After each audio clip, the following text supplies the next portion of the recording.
안녕하세요. 오늘은 역대하 25장의 말씀을 가지고 하나님의 도구가 아닌 사랑받는 자로 사는 믿음, 이런 제목으로 함께 은혜를 나누겠습니다. 오늘 이 요아스 왕의 뒤를 이어서 그의 아들 아마샤가 왕위에 오르게 됩니다.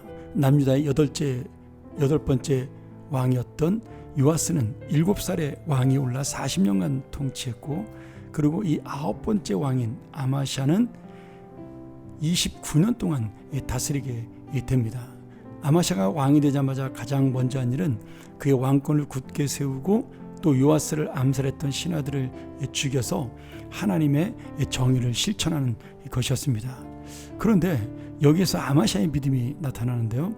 그가 자신의 아버지를 죽였던 신하들은 죽였지만 그의 자녀들을 죽이지 않으므로 모세가 율법에서 말한 연자제를 금하라는 말씀을 지키는 그런 믿음을 볼 수가 있습니다. 그런데 이것이 신명기 24장에 나온 그러한 하나님의 말씀이시죠. 그런데 또한 이렇게 믿음을 지킨 아마샤지만 한편으로는 인간적인 지혜를 사용해서 하나님의 뜻을 어기기도 합니다. 아마샤가 에돔과의 전쟁을 하게 되는데요. 그가 자기들의 군사력만으로 에돔을 이기기 힘드니까 북이스라엘에 있는 용병들을 사용해서 이 전쟁에 나가려고 합니다. 이때 하나님의 사람이 아마샤에게 북이스라엘 군대와 함께하지 않는 것이 하나님의 뜻이니 그를 돌려보내라, 이렇게 말함으로 또 아마샤는 그 말에 순종해서 이 용병들을 돌려보내고, 분노한 용병들은 가면서 약탈을 하게 되죠. 참 우리가 이 아마샤의 인생을 보면서 어떤 때는 하나님의 뜻대로 살고, 어떤 때는 자기의 생각대로 살고, 어떤 때는 하나님 말씀에 순종하고, 어떤 때는 또 하나님 말씀에 불신하고 나아가는 그런 모습을 볼 수가 있습니다. 그런데 이 마지막 아마샤 왕이 전쟁에서 대승을 거두게 되지만 나중에 또 북이스라엘 군대에게는 하나님의 불신앙으로 대패를 당하게 됩니다. 그래서 이 북이스라엘과의 전쟁에서 대패한 아마샤는 포로가 되고요. 그리고 마치 이 남유다가 바벨론에게 망해서 포로로 잡혀간 일처럼 아마샤도 그런 일을 미리 만나게 되는 거죠. 여러분, 그런데 여기서 우리가 중요한 교훈을 배워야 됩니다. 지금 이 역대하를 읽고 있는 사람들이 누구냐? 바벨론 포로에서 돌아온 지금 기환자들이에요. 그러니 지금 아마샤가 북이스라엘로 포로로 잡혀간 것은 하나님 말씀에 불순종해서 마치 남유다가 망해서 바벨론으로 포로 잡혀간 그 모습과 오버랩이 되는 그러한 모습인 것이죠. 지금 하나님께서는 이 말씀을 통하여 무엇을 말씀하고 있는 겁니까? 지금 이 아마샤가 하나님의 말씀 앞에 따르지 못하다 바벨론에 잡혀간 것, 정말 어떤 부분에서는 이 아마샤가 믿음으로 살았지만 어떤 부분에서는 불신앙으로 살다가 이렇게 하나님의 심판을 받게 된 것을 지금 자기들이 마치 남유다가 망한 것을 오버랩해서 보는 것처럼 깨달을 수가 있는 것입니다. 그러면 지금 북이스라엘, 아마샤를 포로로 잡아간 북이스라엘이나 아니면 남유다를 멸망시켰던 바벨론이 올바른 나라냐? 아니죠.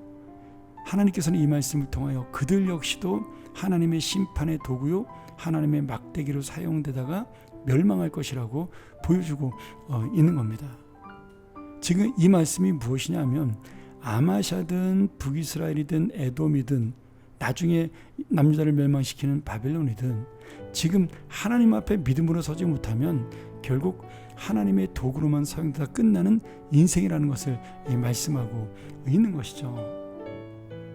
결국 아마샤는 주님을 배신하고 불신앙으로 나왔다가 예루살렘에서 반란을 만나게 되고, 간신히 포로에서 돌아왔으나 다시 이 반란 속에서 라기스로 피난하고 그 라기스에서 반란군에게 죽임을 당하게 됩니다.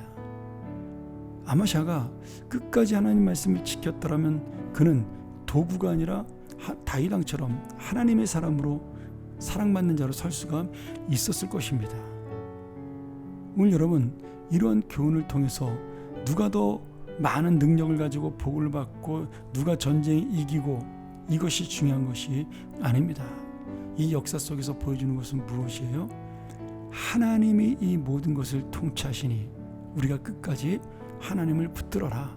이 땅의 진정한 승리자의 통치자는 하나님밖에 없다는 사실을 깨달아라. 그렇게 아마샤의 역사를 통해서 아마샤의 신앙과 불신앙, 아마샤의 전쟁의 승리와 패배, 이런 것들을 통해서 우리에게 보여주는 놀라운 이 교훈입니다. 그러기에 우리가 오늘 이 말씀의 제목처럼 정말 우리는 하나님의 도구가 아닌 사랑받는 자로 사는 믿음, 그것은 진정 하나님을 의지하는 길밖에 없다라는 거죠. 오늘 내가 이 땅에서 잘 먹고 잘 살아도요, 아무 의미가 없습니다. 하나님의 도구로 살다 끝나는 인생이라면, 오늘 그러기에 우리는 다시 한번 하나님의 믿음을 지키고 끝까지 이 신앙을 지킴으로 하나님의 도구가 아닌 사랑받는 자로 살아가는 정말 귀한 인생이 되기를 간절히 축원합니다. 함께 기도하겠습니다. 하나님 아버지, 오늘 우리가 이 말씀을 통하여 다시 한번 아마샤의 그 순종과 불순종을 보면서 믿음과 불신앙을 바라보며 내가 하나님의 복이 있는 인생으로 끝까지 살아갈 수 있도록, 도구가 아니라 믿음의 소망이 있는 인생이 될 수 있도록 우리를 지켜주시고 인도하여 주시옵소서. 내가 이 땅에 잘 살고 못 사는 것이 중요한 아니라 하나님의 뜻대로 하나님을 의지하는 인생이 중요함을 다시 한번 깨닫는 믿음의 사람들이 되게 하여 주옵소서. 예수님의 이름으로 간절히 기도합나이다. 아멘.